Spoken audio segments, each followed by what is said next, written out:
नमस्कार। घड़ी में 5 बज चुके हैं और अब समय हो चुका है न्यूज आवर के विशेष कार्यक्रम नेशनल आवर का। आज इस कार्यक्रम में हम बात करेंगे महाराष्ट्र विधानसभा चुनाव की। उत्तर प्रदेश के मुख्यमंत्री योगी आदित्यनाथ के बटेंगे तो कटेंगे वाले नारे की गूंज सुनाई दे रही है अब महाराष्ट्र में। आज इसी गूंज पर करेंगे चर्चा। तो आइए शुरू करते हैं नेशनल।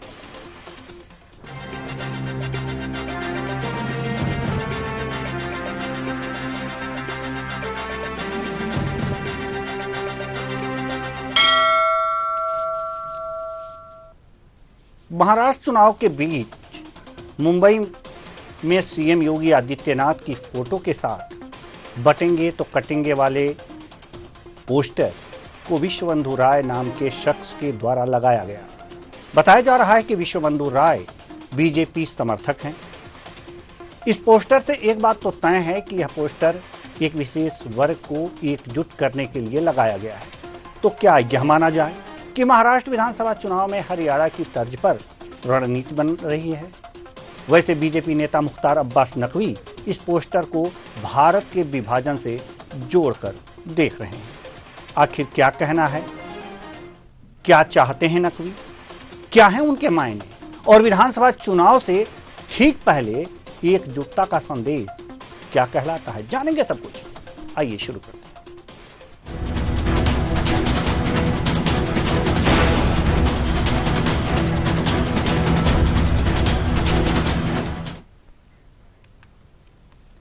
सबसे पहले तो महाराष्ट्र में लगे इस पोस्टर को देखिए।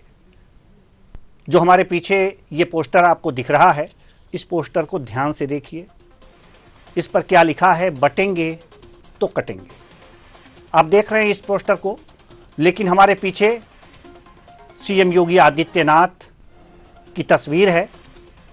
अब इस विजुअल के माध्यम से हम आपको दिखाते हैं, यह तस्वीर हम आपको दिखाते हैं, बटेंगे तो कटेंगे। और इस तस्वीर में, इस पोस्टर में सीएम योगी आदित्यनाथ दिखाई दे रहे हैं। सीएम योगी की धमक वाले इस पोस्टर में योगी का वह बयान साफ साफ लिखा है जिसे मैंने अभी बताया। इस बयान ने हरियाणा चुनाव में बीजेपी के सफलता का एक कारण भी रहा है। यह पोस्टर लोगों को एकजुट कर रहा है या फिर एक वर्ग से दूसरे वर्ग को डरा रहा है या फिर दो वर्गों को दो खेमों में बांट रहा है, इसका अंदाजा आप लगाएं। लेकिन बीजेपी नेता मुख्तार अब्बास नकवी ने जो बात बताई है वह बात पहले सुनिए।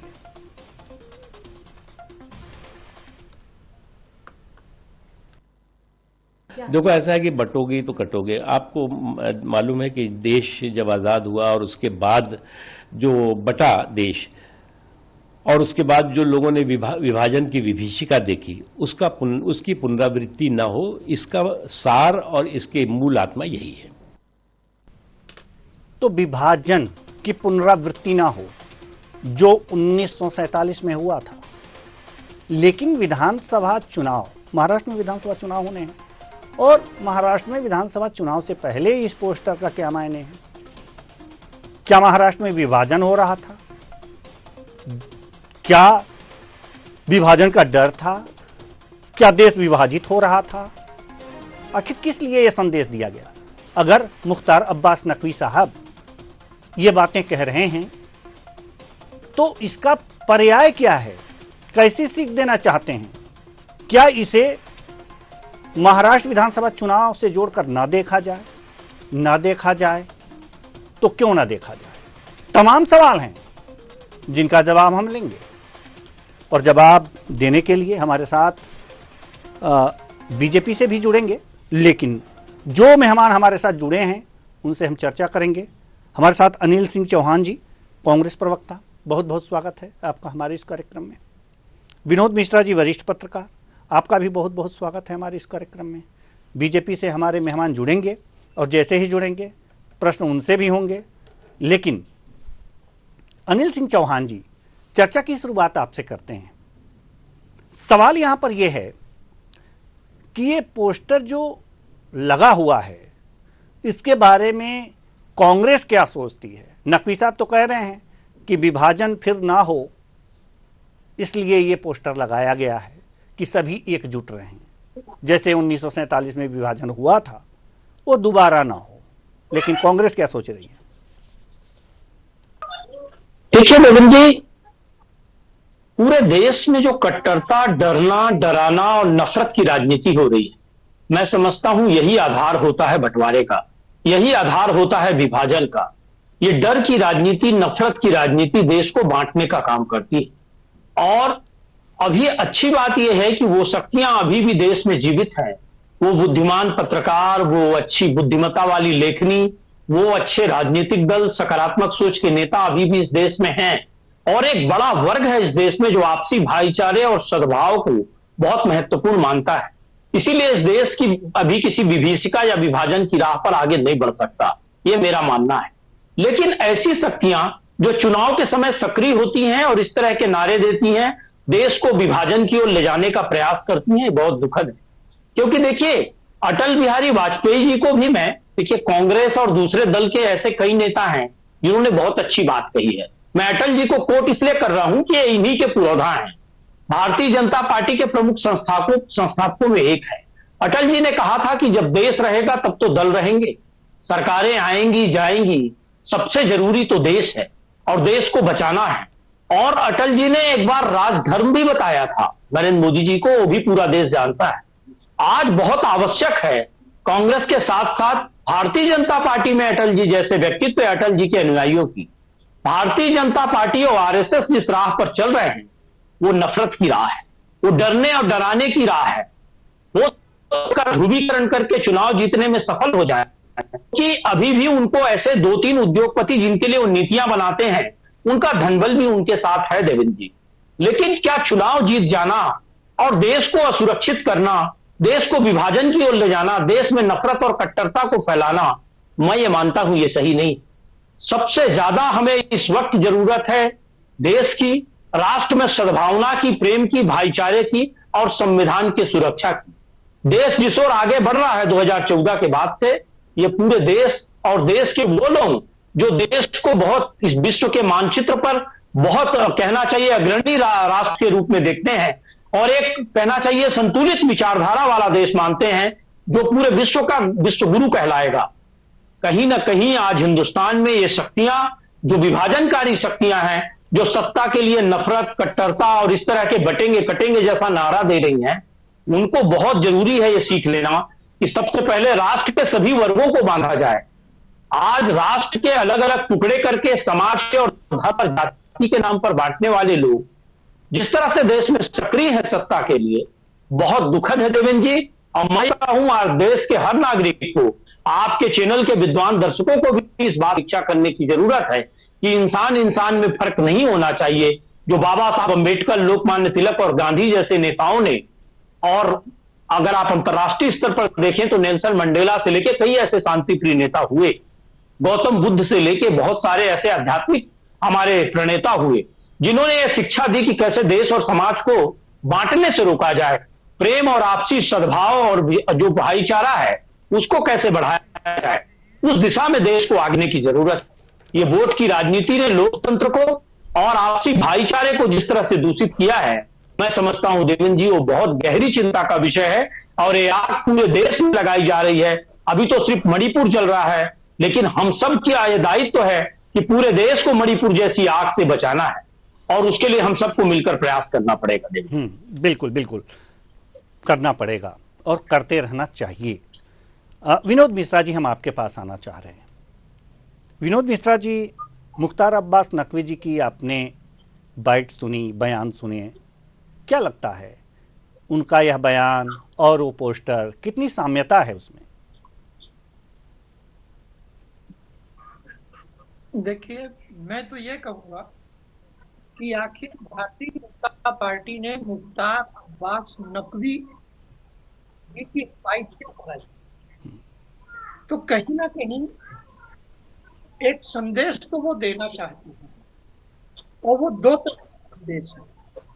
एक संदेश तो इस पोस्टर के माध्यम से ये दे रहे हैं, बटेंगे तो कटेंगे, कि हिंदू वोटर यदि बटेगा तो सीट घटेगी तो असुरक्षा होगी तो एक खास संप्रदाय के लोगों की संख्या बढ़ेगी और संख्या बढ़ेगी तो ही बढ़ेगी।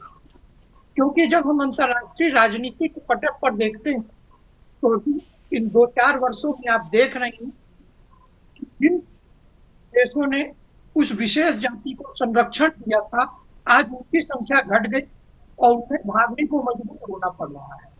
लेकिन वहीं दूसरी ओर मुख्तार अब्बास नकवी के जरिए वो ये समझाते हैं कि उस विभाजन को याद करिए और उस विभाजन के नाम से उन मुस्लिम को जो एक संप्रदाय है उसे ये बताना चाह रहे हैं कि हम आपके लिए ये शब्द का इस्तेमाल नहीं कर रहे हैं। तो मुस्लिम की बजाय किसी हिंदू नेता से भी वो ये बयान दिला सकते थे। वो एक ही दल द्वारा दो तरह के बयान दे, केवल राजनीति के अलावा और कुछ नहीं मैं मानता हूँ, केवल ये अपने वोट बैंक को साधने का दोनों तरफ से प्रयास कर रहे हैं। ऐसे स्वार्थवादी दूसरे को यह बताना चाहते हैं कि हम उस 1947 की विभीषिका को दोहराना नहीं चाहते जो धर्म और जाति के आधार पर बटा था, और यही दूसरी ओर हिंदुओं को डराना चाहते हैं और उस डर के आधार पर वोट लेना चाहते हैं कि यदि आप अपनी वोट को एक निश्चित दल पर नहीं देते तो उन स्थिति में आपकी जो संख्या है वो घट रही है, आपकी असुरक्षा की भावना बढ़ेगी और जो विशेष जाति है, विशेष धर्म के लोग हैं, उससे आपको खतरा है। इसलिए आपको एकजुट होकर महाराष्ट्र में वोट देना है। बिल्कुल बिल्कुल बिल्कुल आपने बिल्कुल सही बात बता दी विनोद मिश्रा जी। बिल्कुल जो मार्के की जो सही बातें हैं, जो वास्तव में उस पोस्टर से आभास होता है, वो बातें आपने बता दी हमारे दर्शकों को। लेकिन हमारे जो बीजेपी के प्रवक्ता हैं वो थोड़ी देर से जुड़े हैं, तो सवाल तो बनता है। आपने वो बातें तो मर्म तो समझा दिया हमारे दर्शकों को, लेकिन अब हम बीजेपी प्रवक्ता जी से समझना चाहेंगे। पहले तो स्वागत कर लें हरेंद्र विक्रम सिंह जी, आपका बहुत बहुत स्वागत है हमारे इस कार्यक्रम में। और आपकी मुस्कुराहट बता रही है कि आप पूरी तरह से तैयार हैं जवाब देने के लिए। तो जवाब देने के लिए तैयार हो जाइए और सबसे पहले यह बता दीजिए कि महाराष्ट्र में ऐसा क्या घटित हो गया कि पोस्टर लगाकर सबको एक करने का प्रयास किया जा रहा है। कौन सा बंटवारा होने वाला था महाराष्ट्र में, किसके साथ बंटवारा होने वाला था, किसके साथ बंटवारा होने का भय है, किसको एक किया जा रहा है। मुख्तार अब्बास नकवी साहब ने तो एक ही करने की बात की थी कि 1947 जैसी स्थिति ना आए। हमें समझा दीजिए। जी देवेंद्र जी, जैसा कि आप 1947 की बात हुई है, तो देश की आजादी होते समय, बल्कि पूर्व एक दिन पूर्व की बात रहेगी कि धर्म के नाम पर पाकिस्तान का बंटवारा हुआ और अपने भारत का जो बंटवारा हुआ उसमें सर्व धर्म का रहा। तो दूसरे दिन 15 तारीख से जो पाकिस्तान से अन्य धर्म के लोग जो पाकिस्तान में थे उनको मार काट कर ट्रेनों की बोगी और भर भर के हिंदुस्तान भेजा गया। क्यों? क्योंकि वहां पर वो अल्पसंख्यक हो गए थे और भारत ने फिर भी बड़े भाई का फर्ज निभाते हुए यहां पर रह रहे सभी भाइयों को कंधे से कंधा मिलाकर साथ में चलाया और सारी सुविधाएं, ये तो इतिहास आज यदि जितने भी सुविधाएं हैं, कक्षा 10 का विद्यार्थी भी इसे पढ़ चुका है। हमें ये बताइए। जी, सबको मालूम है, सबको मालूम है। जी, ये लेकिन आज वर्तमान जो परिस्थितियां हैं, एक तरफ राष्ट्रवादी ताकत है और दूसरी तरफ है राष्ट्र विरोधी ताकतें जो सत्ता की लालच में किसी भी सीमा तक गिर सकती है, किसी भी सीमा तक जा सकती है, कितना भी फर्जी बोल सकती है जिससे वोट का बंटवारा हो, जिसमें एक बहुत बड़ा समुदाय है जो हमेशा से राष्ट्रवादी शक्तियों के साथ नहीं रहा, ताकतों के साथ नहीं रहा। और हम तो स्पष्ट कहेंगे, कांग्रेस के जो हमारे नेता हैं माननीय राहुल गांधी जी, हमेशा हिंदू के खिलाफ बोलते हैं, हिंदुज्म के खिलाफ बोलते हैं। हिंदू क्या है, हिंदुओं के देवी देवता क्या है, इन सब पर वो प्रश्न चिन्ह लगाते रहते हैं, जिससे वो एक वर्ग विशेष का वोट बैंक तो पाना चाहते हैं। कभी कभी उन्हें लाभ भी हुआ है, लेकिन हरियाणा के चुनाव ने उन्हें बता दिया इस तरह के आप स्टेटमेंट देंगे तो हिंदू भी संगठित होना जानता है, और वो बटा नहीं, हरियाणा के चुनाव में संगठित होकर उसने वोट किया, और इसी का परिणाम है कि आज हरियाणा में राष्ट्रवादी ताकत की सरकार बनी।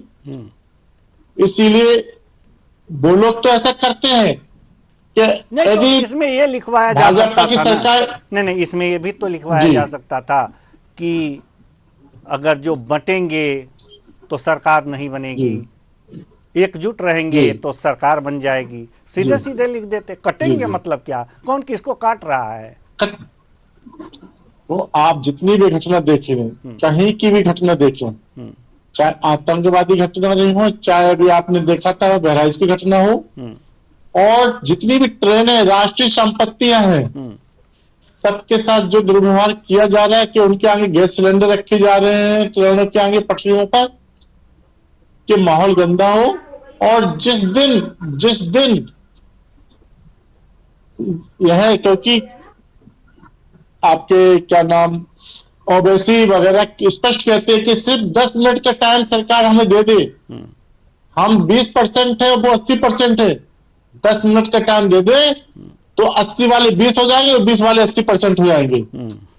तो जब वो लोग चैलेंज से कहते हैं और इंटरव्यू देते हैं, भारत एक ऐसा देश है कि इतना कहने के बावजूद भी वे छुट्टा है, स्वतंत्र है। तो सरकार तो आपकी तो उनका तो मकसद ही है, नहीं, केंद्र में सरकार आपकी है, लेकिन हम लोग सर्वधर्म को मानने वाले हैं। तो कोई भी ठीक है, उन्होंने स्टेटमेंट दिया है जी। अब सरकार अपने नियम से, जो कानून के अनुसार जो कार्रवाइयां होती है वो करेगी, करती रहेगी। लेकिन ये बात सत्य है कि यदि हिंदू आपस में बटा तो आने वाले समय में बहुत दिन दूर नहीं कि जहां जहां भी मुगल रहे हैं और संख्या में बढ़े हैं, तो उन्होंने मारकाट करके अपनी सरकार स्थापित की है। यहां तक कि चाहे औरंगजेब हो, चाहे कोई भी मुस्लिम शासक रहा हो, उन्होंने यहां तक कि अपने भाई बंधुओं को भी नहीं छोड़ा और उन्हें भी जेल में डाल के और शासन किया है। तो वही स्थिति भारत में पुनः पैदा होंगी। और अभी हम देखते थे आज से 10 साल पहले उत्तर प्रदेश में सपा सरकार थी, और एक वर्ग विशेष के लोगों को इतना पावर था कि वो सरकारी दामाद थे, यदि उस वर्ग विशेष का किसी का कोई घटना हुई है, वो फर्जी भी रिपोर्ट लिखा देगा, तो आम पर हिंदू किसी भी समाज का हो उसकी बाद में सुनी जाएगी। चलिए, तो बस वही है कि यदि हम बटेंगे तो वो इतने शक्तिशाली हो जाएंगे कि हम लोग कुछ करने योग्य नहीं रहेंगे, पुनः देश एक बार फिर गुलाम बनेगा। इसलिए संदेश है सभी के लिए कि बटोगे तो कटोगे, और महाराष्ट्र चुनाव में एक साथ रह करके वोट डालो, यही है ना। संगठित रहोगे यदि जी, बिल्कुल दो ताकतों के हिसाब से चलना चाहिए। बिल्कुल बिल्कुल बिल्कुल, हमेशा से रहे, चाहे राम रावण रहे हो, चाहे कंस कृष्ण रहे हो। ठीक है, अनिल सिंह चौहान जी कुछ कहना चाहेंगे आप? देवेंद्र जी, अभी भारतीय जनता पार्टी के विद्वान प्रवक्ता को मैं सुन रहा था, उन्होंने बताया कि देश में अब ऐसे राष्ट्रद्रोही शक्तियां सक्रिय हो गई हैं कि ऐसे नारों की आवश्यकता है। तो 14 से 24 में ऐसा कौन सा चमत्कार हो गया कि ऐसी राष्ट्रद्रोही शक्तियां जागृत हो गई? 47 से 14 तक तो इतनी बुरी स्थिति नहीं थी। दूसरी बात, आपने देखा होगा कि भाजपा के विद्वान प्रवक्ता ने कहा कि हरियाणा में इस नारे के कारण हमारी सरकार बनी। उन्होंने किसी सुशासन की बात नहीं की। बेरोजगारी, महंगाई, शिक्षा, जो हमारी नारी शक्ति है उसकी सुरक्षा, हमारी माताओं बहनों की, दूसरे सुशासन, विकास, इन पर कोई बात नहीं हुई। एक ही बात है, हिंदू मुसलमान कैसे, किस वर्ग को कैसे बांटा जाए, कैसे वोटों का ध्रुवीकरण किया जाए। अफसोस तो इसी बात का है देवेंद्र जी कि इस देश में विकास की बात क्यों नहीं होती। बेरोजगार आज जिस तरह से दंश झेल रहा है, आत्महत्याएं कर रहा है, किसान लगातार आत्महत्याएं कर रहा है, उस पर कोई बात क्यों नहीं। ये भारतीय जनता पार्टी का आप देखिएगा एक रणनीति है कि राहुल गांधी जी हिंदू विरोधी हैं, ये नैरेटिव सेट करना। उसके बाद हम हरियाणा में भले धन बल से या दूसरी एजेंसियों की मदद से चुनाव जीते हों या कुछ बुरा भाग किए हों, लोकतंत्र को दूषित किए हों, लेकिन यह बताना कि चूंकि राहुल गांधी और कांग्रेस हिंदू विरोधी है इसलिए हम चुनाव जीत गए। हम विकास नहीं किए, हम कोई रोजगार नहीं दिए, हम कोई शिक्षा के साधन मुहैया नहीं कराए। नहीं तो क्या मतलब कांग्रेस हिंदू विरोधी है क्या? अनिल सिंह चौहान जी, जी कांग्रेस हिंदू विरोधी है क्या?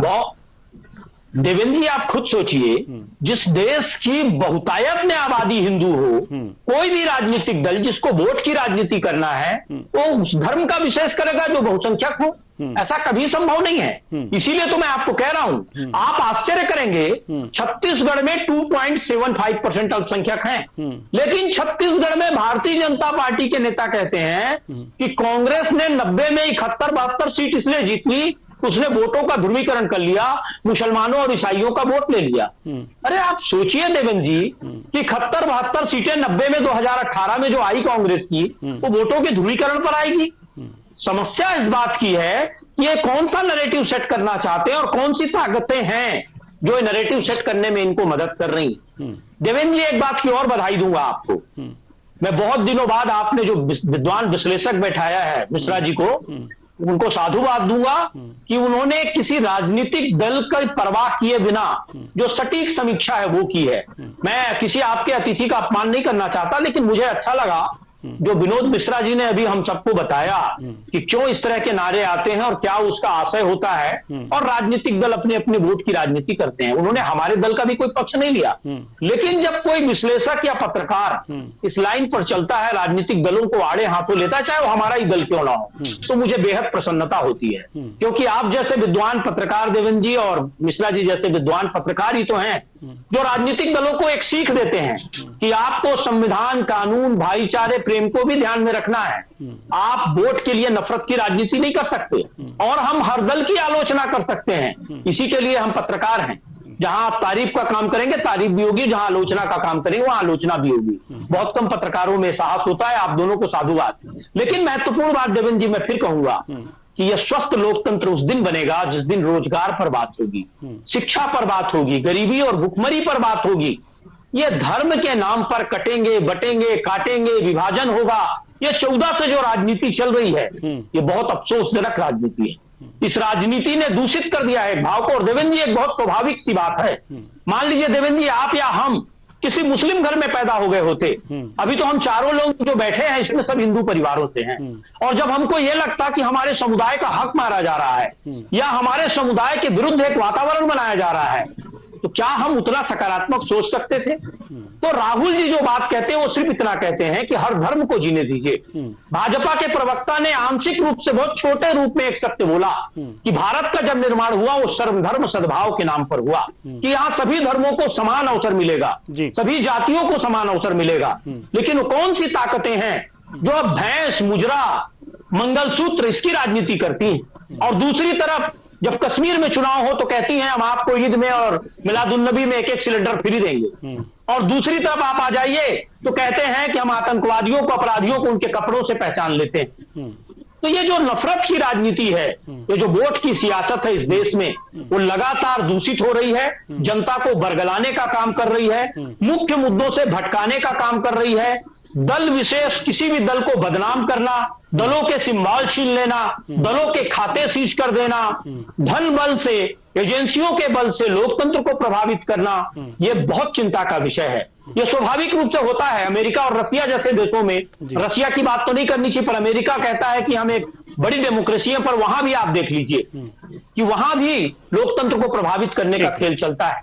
पर भारत जिस चीज के लिए जाना जाता है, आपसी सद्भाव, भाईचारा और प्रेम, जो बहुत मुश्किल से 1947 से 2014 तक चाहे जिसकी भी सरकार रही हो बहुत अच्छे से स्थापित हो रहा था, वो 14 के बाद से अब भाजपा के प्रवक्ता बैठते हैं तो कहते हैं राष्ट्रद्रोही शक्तियों की संख्या बढ़ रही है, इस देश में ऐसा नेता चाहिए जो कटेंगे बटेंगे का नारा दे, जो विभाजनकारी ताकतों को खत्म कर दे, एक धर्म विशेष के लोगों को समूल मिटा दे। ये भाषा अच्छी नहीं है, ठीक है, ये देश को विभाजन की ओर ले जाती। ठीक है विनोद मिश्रा जी, कांग्रेस को बीजेपी हिंदू विरोधी बताती है और कहती है कि नहीं ये हिंदू विरोधी हैं। एक मानसिकता भी है कि कांग्रेस तुष्टीकरण की राजनीति करती है और ये पोस्टर इसी के पर्याय हैं। इसी को एक तरह से कहा जा सकता है कि ये परिलक्षित करने के लिए ही इस तरह के पोस्टर बनाए गए हैं और टंगे दिख रहे हैं महाराष्ट्र में। क्या लगता है आपको, क्या लगता है? देखिए, इसमें तो कोई भी दो राय नहीं है कि देश में कांग्रेस को जो है मुस्लिम समर्थक और मुस्लिम हितैषी के रूप में देखा जाता है, वहीं भारतीय जनता पार्टी को मुस्लिम विरोधी के नजर से देखा जाता है। और भारतीय जनता पार्टी ने भी अपने आप को जो प्रचार किया वो इसी ढंग से किया कि हम हिंदू विचारों के समर्थक हैं। हालांकि जब इनकी योजनाओं को अब हम देखते हैं, योजनाओं में ये सब भाव रखते हैं। ऐसी कोई भी सरकार की योजना नहीं है जिसमें वो मुस्लिमों को उस योजनाओं से अलग करने का प्रयास।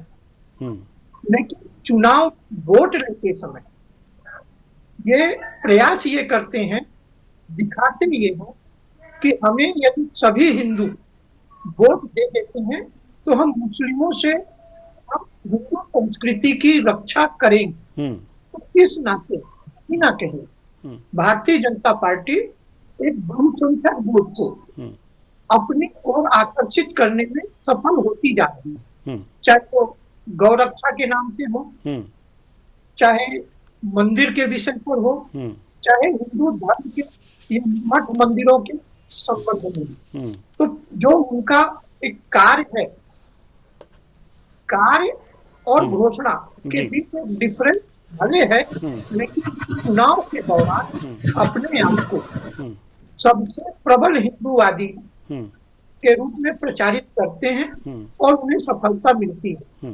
वहीं मुस्लिम के लिए जो है जी एक विकल्प के रूप में मात्र कांग्रेस ही एक ऐसी पार्टी बचती है। तो देखा जाए तो बिना किसी प्रयास के अधिकांश जो वोट है मुस्लिमों की वो कांग्रेस के झोली में आ जाती है। जी हाँ, झोली में आ जाती है जी। इसलिए कहीं ना कहीं भारतीय जनता पार्टी ये मान के चलती है कि ये वोट हमें मिलेगी नहीं। और तुष्टीकरण की जो नीति है, और इसमें भी कोई संदेश कि कहीं ना कहीं कांग्रेस ने मुस्लिमों को बहुत कुछ दिया है, चाहे वक्फ बोर्ड के नाम से दिया हो या अन्य कई ऐसे माध्यम है जिस कारण से उन्हें दिया है। तो वोटों को बटोरने का जो काम है वो मुस्लिम वोटों को कांग्रेस सफल बनी है, और आदिवासी जो वोट हैं उन वोटों के माध्यम से कुछ हिंदुओं की वोट लेकर के अभी तक सरकार है। ठीक है सर, अब चूंकि समय नहीं है, नहीं तो इस चर्चा को और आगे बढ़ाते। बहुत बहुत धन्यवाद सभी मेहमानों का, आप आए और अपने अपने विचार साझा किए।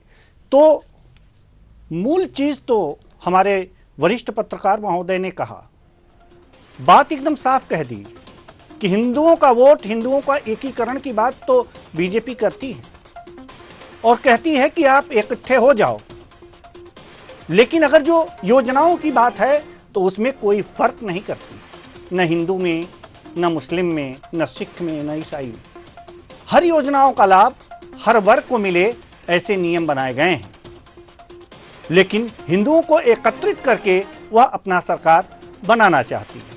वहीं यह भी दिखाती है कि कांग्रेस मुस्लिम वर्ग को ज्यादा प्रिय है और कांग्रेस तुष्टीकरण की नीति पर काम करती है। लेकिन सवाल यह है कि अगर जो बीजेपी ये दिखा रही है कि हम हिंदुओं के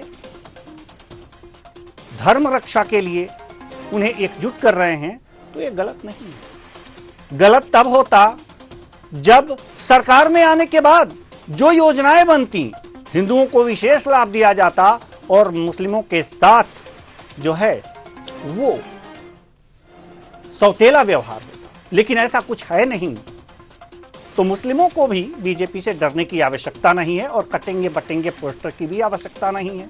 भारत है, सभी मिलजुल कर रह रहे हैं, सभी मिलजुल कर रहेंगे। अगर राजनीति हो रही है तो होने दीजिए। फिलहाल इस कार्यक्रम में इतना ही, मुझे दीजिए इजाजत। नमस्कार।